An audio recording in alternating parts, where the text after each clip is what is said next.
What's going on, track and field family?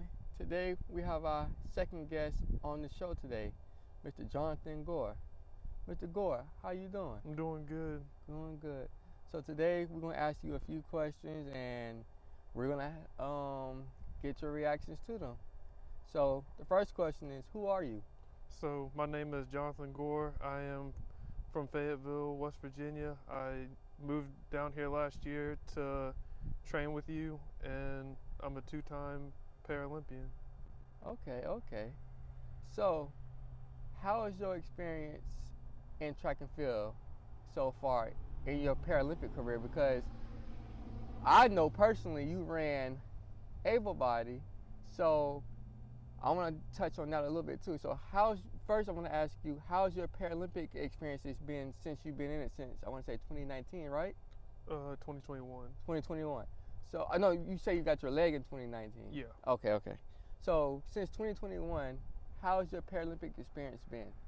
It's been pretty good. I feel like I dealt with like a lot of ups and downs that like at the beginning, like it was starting to trend upward in the right direction. In the past 2 years, even though I made the Paralympic team, I felt like I hadn't put my best 2 years together, but I feel like I'm finally starting to get back into the flow of it, and everything's starting to feel better because, as you know, being in the Paralympics, you have a lot of internal factors, you got a lot of external factors, and it's trying to find where you fit in those factors and making sure that you do whatever it takes to not only make a name for yourself, but put yourself in position to actually compete. Okay. So my next question for you is then, what's the difference to you between Paralympic track and field and running collegiate? I ran Division II, so able-bodied. So the only thing I would say is the level of competition, like where you're racing against the world in the Paralympic side, racing against college students, but all the times are the same, and everybody and everything's about the same, like strengths and weaknesses of athletes, like knowing, okay, this one's a good starter, be on your P's and Q's, this one's a good finisher, so set up your race to know that you can combat both of those. Okay. So I have a question for you then. Do you feel like it's an advantage that you actually ran collegiate track and field? Because some people just found about Paralympics yesterday. Some people have known about it ever since they was a little kid. So do you feel like you running college track and field gives you an advantage over your competition that you have to face on a day-to-day basis? Yeah, to a certain extent, because when I ran able-bodied, I already had some of the mechanics to know how to run.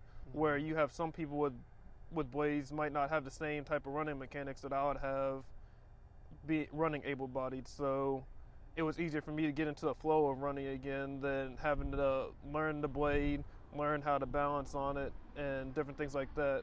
But also I'd say it's give and take that they also have the advantage that they've been running on blades a little bit longer, so they might have their legs dialed in better than I would have mine dialed in. So while I'm still trying to figure out what perfect alignment would work for my running, they have already dialed it in, and they already know how to make their legs work for them. Okay. So with you just losing your leg in 2018? Mm-hmm. Okay. So you just lost your leg in 2018, right? Mm-hmm. So what's the difference on running on a blade compared to running with your two legs, with your 2 feet?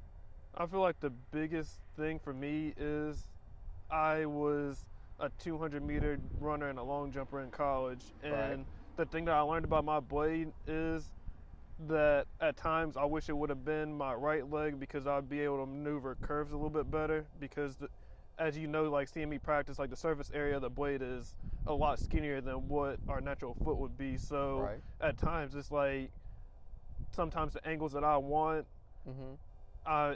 I don't achieve it the same way as I used to. So the surface area of the blade, figuring out like the sweet spot without landing too far in the front where you're ready to fall over, or landing too far behind where you don't get the exact push that you want.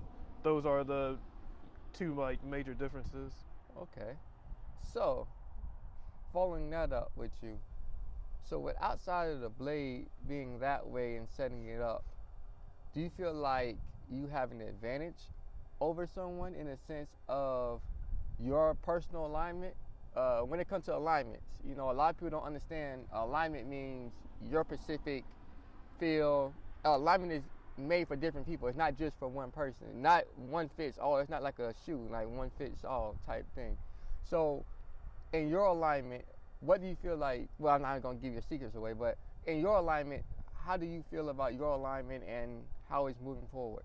I think at times I've messed up by trying to follow everybody else's ideas of like let's line it up to where you're dead over top of the toe of the blade to get optimal start, because when it comes to blade running, the main difference is the blade only compresses and gives you whatever you put in. So if you put in vertical force, you're getting vertical force. If you put in horizontal, that's what you're going to get. And Right. some people put it to where they get an optimal start to where they can get a jump, and then like once they start running, like their momentum carries them. Well, for me, like when I was in college and things like that, my start was always weaker, and once I got up and running, I would go. So Right. this time I've set it up more to where like let's aid in what I'm better at, and then I work on the mechanics to fix whatever mistakes that I might have. Right. So you say you're from West Virginia, right? Yes. So with training in Florida now, how is your training different from when you was in West Virginia? The biggest thing is dealing with winter. Winter? So Okay. when I was training before, you had to know how to play it right. So in college, we'd have to start we'd actually start our base train June, July, Mm-hmm. and then get in really good race shape before December when we would do our first indoor meet.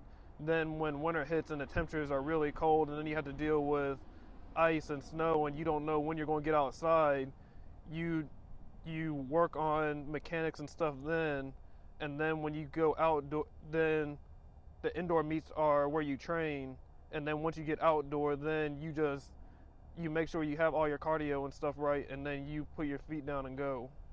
Okay, that's good.